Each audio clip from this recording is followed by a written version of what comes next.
আসল বিষয় হচ্ছে বিষয়টা অনেক কঠিন। এখন তোমাদের মনে রাখতে হবে, ইসকনের এই প্রশিক্ষণ আজকে নয়, আমরা বহুদিন আগের থেকে বলেছি ইসকন একটি সন্ত্রাসী সংগঠন। মুসলিমদের হত্যা করার জন্য তারা প্রশিক্ষণ নিচ্ছে। বাংলাদেশের যে সকল উলামায়ে কেরামদের মুখে জোর আছে, তাদেরকে জঙ্গি বানিয়ে বিভিন্ন দল তৈরি করে নিষিদ্ধ করা হয়েছিল।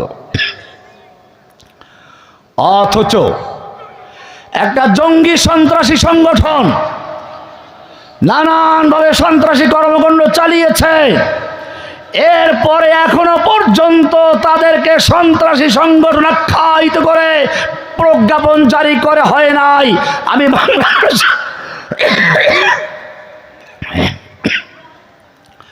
বাংলাদেশ সরকারকে বলবো, অবিলম্বে